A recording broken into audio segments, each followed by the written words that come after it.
अंजाम दिया, क्या क्या चुनौतियां आपके सामने आई, क्योंकि बड़ा टिपिकल ये रेस्क्यू ऑपरेशन था।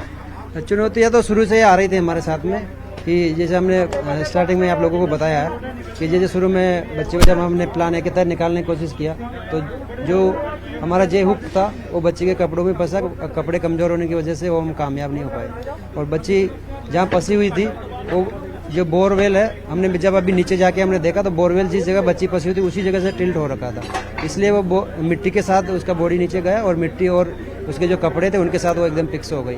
और जब हमने नीचे से उनको धीरे धीरे उंगली से मिट्टी को हटाते गए तो और उसको धीरे से नीचे उतार। देखिए नीचे 5-5 घंटे टनल में काम करना, क्योंकि 170 फीट की गहराई, काफी गहराई अधिक होती है, वहाँ टेम्परेचर भी काफी अधिक होता है, काफी सांस लेने में भी परेशानी होती है। आप 5-5 घंटे, क्योंकि आपने वो जो हैमर था 25 किलो वजनी जो आप हैमर लेकर उस टनल की खुदाई करना काफी चुनौतीपूर्ण काम होता है। किस प्रकार से आपने वो इस कार्य को अंजाम दिया? काफी चुनौतीपूर्ण कार्य था। चुनौतीपूर्ण कार्य था क्योंकि हमने शुरू में सोचा था कि मिट्टी मिल सकता है, लेकिन मिट्टी नहीं था और पत्थर में भी जो हार्ड वाला पत्थर था, तो चिपिंग हैमर काफ़ी भारी होने की वजह से जब हम उस पर रखते थे तो वो उछल के दाएं बाएं चला जाता था। फिर हमने अपने प्लान चेंज किया, धीरे धीरे हमने बड्डी वाइज सिस्टम बनाया। एक बड्डी सपोर्ट करता था, दूसरा बड्डी उसको तोड़ता था पत्थर को। जैसे जैसे हम टनल में आगे बढ़ते गए और परेशानी आती गई, उसके साथ में धुआं उठ रहा है, चिंगारियाँ निकल रही है, पत्थर आंखों में लग रहा है, आंखों में उसका मलबा अपने आंखों में आ रहा है, सांस लेने में भी दिक्कत हो रही है। फिर हम जैसे आगे बढ़े तो फिर और दिक्कत शुरू हो गई। फिर हम लेट के पोजीशन में भी पत्थर को काटना शुरू किया। फिर हम 3 की बड्डी में काम शुरू किया। एक बड्डी हमारा बाहर रहता था, जैसे कोई थकता था वो उसकी जगह लेता था और अपने ऐसे बड्डी वाइज मतलब बदली करके और हमने ये टास्क को अंजाम दिया। हीरालाल पूछे कि आपको नहीं लगता कि एक बहुत ज्यादा लंबा ऑपरेशन चला है, इतना लंबा वक्त क्यों लगा? नहीं मिला।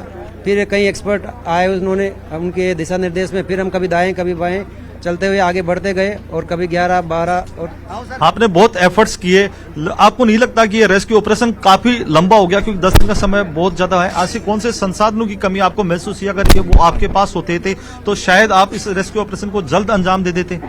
नहीं, वैसा तो देखो सर, हमेशा आवश्यकता आविष्कार की जननी है और जैसे जैसे आवश्यकताएं पड़ती जाती है आविष्कार होते रहते हैं, नए नए साधन आते रहते हैं। जो समस्याएं अभी हमारे पास सामने आई है, हो सकता है भविष्य में उनसे संबंधित कुछ इक्विपमेंट बना पाएंगे और आगे से इस तरह की जो रेस्क्यू है उसमें ज्यादा देरी ना हो और हम किसी की जल्दी से जान बचा पाएंगे। इसमें इतनी देरी क्यों? साथ एक और एनडीआरएफ टीम के सदस्य हैं जी, उनसे भी हम जाने, क्योंकि वो भी इस टीम का हिस्सा रहे। क्या नाम है सर आपका? आलोक पांडे। आलोक पांडे।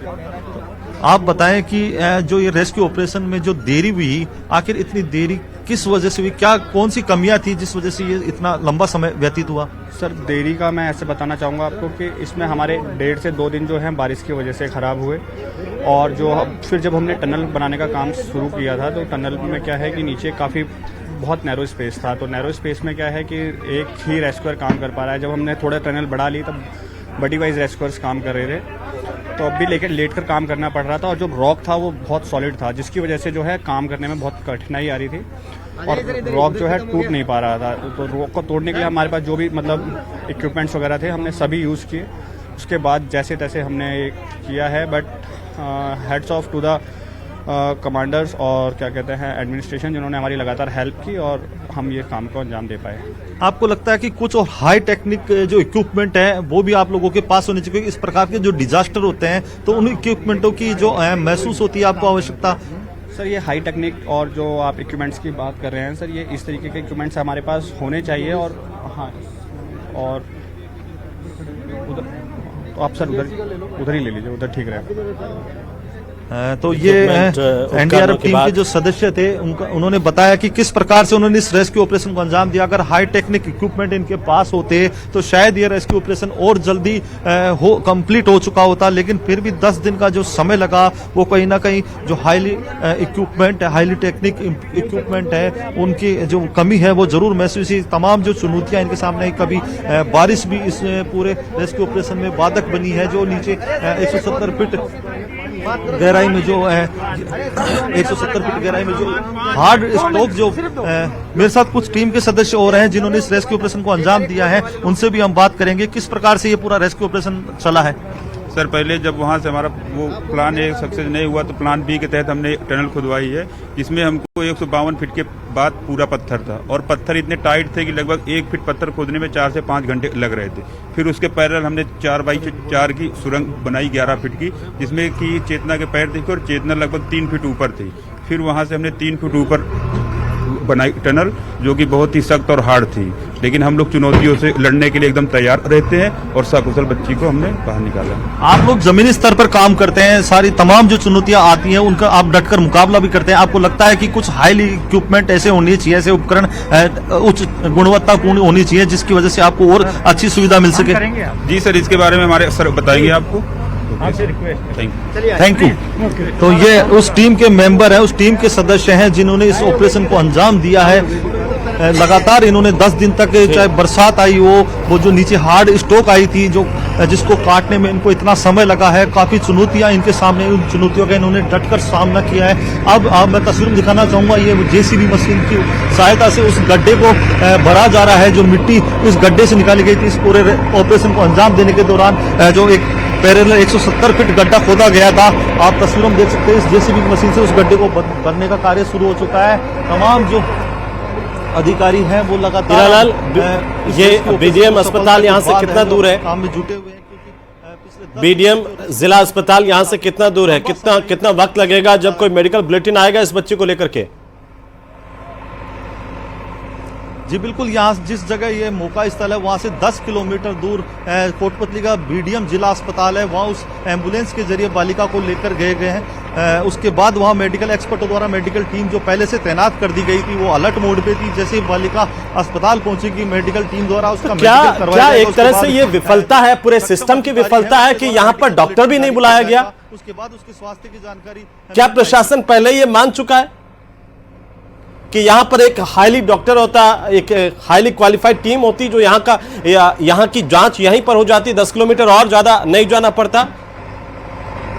ये व्यवस्थाएं प्रशासन की ओर से हो सकती थी। देखिए ये सब चीजें हैं जो परिस्थितियों पे निर्भर करती है, क्योंकि ये ग्रामीण परिवेश है, काफी बड़ी संख्या में ये लोग एकत्रित हो गए। यहाँ वो इक्विपमेंट, वो मेडिकल टीम मुहैया नहीं कराई जा सकती जो आवश्यकताएं, वहाँ जो जितनी सुविधाएं उस बच्ची को मिल सकेंगी, क्योंकि वो जिला अस्पताल है, वहाँ तमाम जो मेडिकल सुविधाएं हैं उस अस्पताल में मौजूद है। अगर ये ग्रामीण क्षेत्र है, यहाँ खुले में, ये खेत में जो बोरवेल है, यहाँ मौके पे वो तमाम सुविधाएं, वो तमाम मेडिकल इक्विपमेंट नहीं लाए जा सकते। इस वजह से उस बालिका को एम्बुलेंस के जरिए तुरंत उस जिला अस्पताल लेकर जाया गया है। वहाँ मेडिकल टीम को अलर्ट कर दिया गया है। सुबह से मेडिकल टीम अलर्ट थी, वहाँ पुलिस छावनी बना दी गई है, किसी प्रकार का कोई डिस्टर्बेंस नहीं हो, क्योंकि बड़ी संख्या में ग्रामीण बेसब्री से उस बालिका के बाहर निकलने का इंतजार कर रहे थे। न्यूज 18 की टीम भी पल पल की अपडेट यहाँ से दर्शकों तक पहुंचाने का कार्य करती। तो कहा जा सकता है कि जो मेडिकल टीम है वो सुबह से अलर्ट थी। अब बच्ची वहाँ पहुंची है, बच्ची को वहाँ ले जाया गया है, तो बच्ची का अब मेडिकल करवाया जाएगा। उसके बाद जो मेडिकल स्वास्थ्य परीक्षण के बाद जो मेडिकल बुलेटिन होगा